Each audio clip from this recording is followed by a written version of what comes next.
Assalamualaikum warahmatullahi wabarakatuh. Saya RTS Nesya Mada Putri Ramadhani, NIM C0D02136. Saya akan menjelaskan konsep penghasilan akuntansi pajak.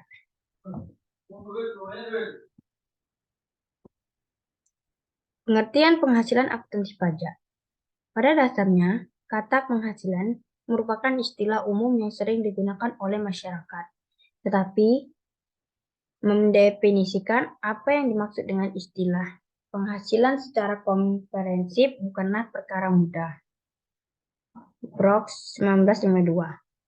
Good 1977 menyimpulkan bahwa penggunaan definisi penghasilan bergantung pada konteks dan tujuan yang hendak dicapai.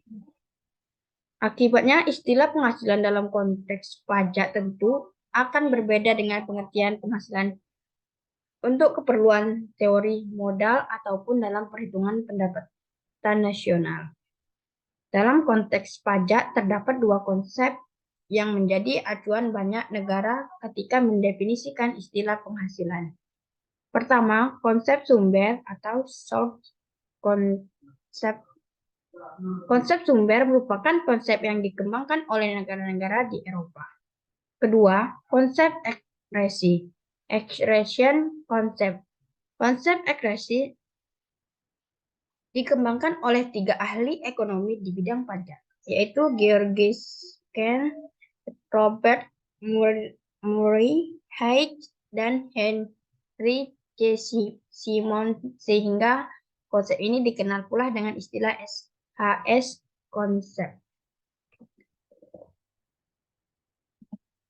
Konsep sumber, source concept. Berdasarkan konsep yang dikenal dengan istilah the source concept of income. Ini, penghasilan adalah penerimaan yang mengalir terus-menerus dari sumber penghasilan. Singkatnya, penghasilan muncul hanya apabila terdapat sumber penghasilan yang berkesinambungan. Kata kunci dari definisi penghasilan berdasarkan konsep adalah keterkaitan antara penghasilan dan sumbernya atau Holmes 2001. Definisi penghasilan dalam konsep sumber ini hanya mencakup penghasilan yang berdasarkan dari suatu sumber yang tidak termasuk keuntungan dari penjualan sumber itu sendiri. Oleh karena itu, berdasarkan konsep ini, capital gains yang merupakan keuntungan dari penjualan sumber penghasilan tidak termasuk dalam pengertian penghasilan. Lang 2005. Konsep accretion concept. Konsep akresi dikembangkan oleh 3 ahli ekonomi di bidang pajak, yaitu George Sen, Robert Murray Hayes, dan Henry C. Simon, sehingga konsep ini dikenal pula dengan istilah SHS konsep. Berdasarkan SHS konsep yang termasuk dalam pengertian penghasilan mencakup upah atau gaji, penghasilan usaha sewa royalti, penghasilan dari modal hibah dan warisan natura, dan kenikmatan pensiun, penghasilan dari pengalian, serta penghasilan sewa. Selain itu, penerapan dari SHS konsep juga menyebabkan capital accretion masuk dalam pengertian penghasilan untuk tujuan pajak Mansuri 2002. Dalam dunia pajak, konsep akresi yang dikembangkan oleh Sken, Hayek, dan Simon menjadi salah satu konsep penghasilan yang paling banyak mempengaruhi teks polisi di berbagai negara. Alasannya, konsep ini dianggap paling mencerminkan keadilan sekaligus mudah untuk diterapkan. Bahkan definisi penghasilan berdasarkan konsep ini yang mendapatkan predikat sebagai definisi penghasilan yang diterima secara umum. Genser 2006.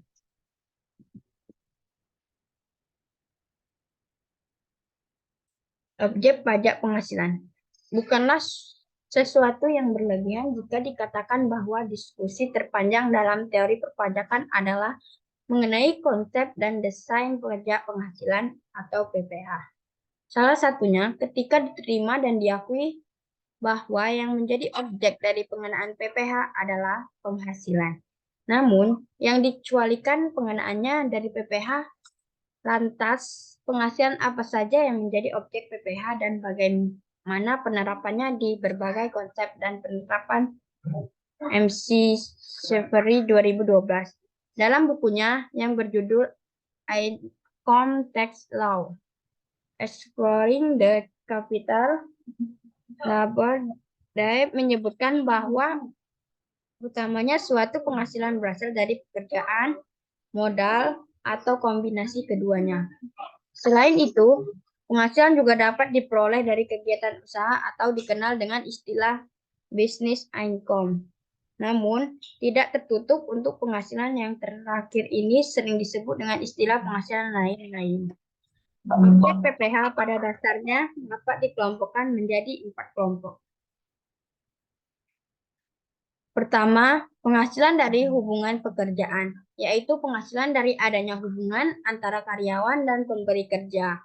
Misalnya gaji, honorium, tunjangan, upah, dan lainnya. Setiap negara berbeda menentukan apa saja yang menjadi elemen dari penghasilan ini.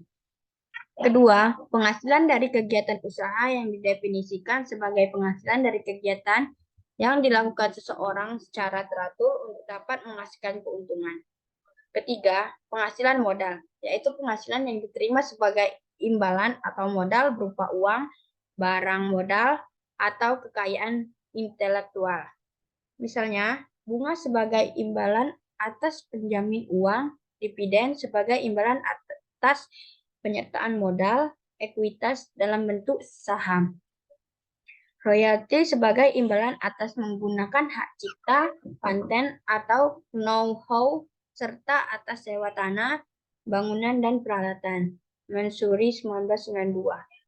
Keempat, penghasilan lainnya yang mencakup segala sesuatu yang memenuhi konsep dasar penghasilan, tetapi tidak termasuk dalam penghasilan dari hubungan pekerjaan, penghasilan dari kegiatan usaha, atau penghasilan modal. Beberapa contoh dari penghasilan yang masuk dalam kategori penghasilan lainnya. Antara lain hadiah dan penghargaan, pembebasan utang, beasiswa, penghasilan judi, imbalan yang didapat karena adanya perjanjian untuk tidak bersaing, dan penghasilan dari sanksi yang dikenakan atas keterlambatan dalam melakukan suatu pembayaran. Detweiler 2009. Baik, arti yang lebih luas mencakup objek dari jenis pajak tersebut. Bagaimana dengan objek PPh di Indonesia? Pada tahun 1983, Indonesia melakukan reformasi dengan ditujuinya undang-undang yang baru. Salah satu undang-undang perpajakan yang disetujui pemberlakunya adalah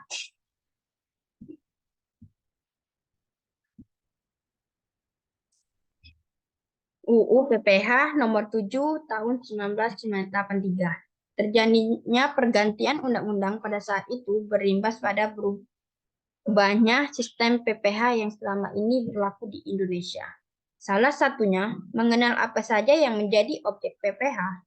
Dalam undang-undang tersebut ditetapkan bahwa yang menjadi objek PPh adalah penghasilan, sebagaimana dimuat dalam pasal 4 ayat 1.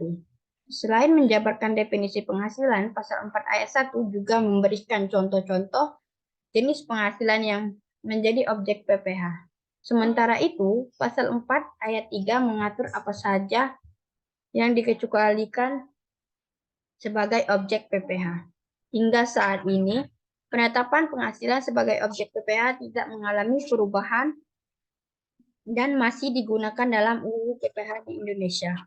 Definisi penghasilan pun tidak mengalami perubahan yang signifikan. Perkembangan dan penyesuaian terkait objek PPh yang terjadi sejak berlakunya UU PPh nomor 7 tahun 1983 hingga UU PPh nomor 36 tahun 2008 hanya mencakup penambahan maupun pengurangan contoh-contoh objek PPh. Misalnya, dalam UU PPh nomor 17 tahun 2000 terdapat 16 contoh jenis penghasilan yang merupakan objek PPh. Sementara itu, UU PPh nomor 36 tahun 2008, contoh jenis penghasilan yang menjadi objek PPh bertambah menjadi 19 jenis penghasilan.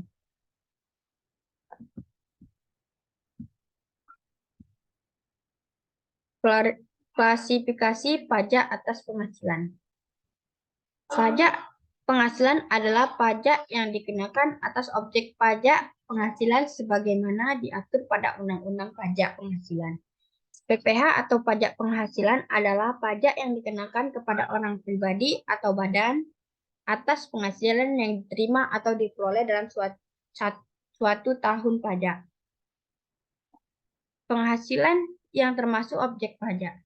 Yang menjadi objek pajak adalah penghasilan, yaitu setiap tambahan kemampuan ekonomis yang diterima atau diperoleh wajib pajak, baik yang berasal dari Indonesia maupun dari luar Indonesia, yang dapat dipakai atau konsumsi untuk menambah kekayaan wajib pajak yang bersangkutan. Terima kasih. Sekian dapat saya jelaskan dari materi ini. Saya akhiri. Wassalamualaikum warahmatullahi wabarakatuh.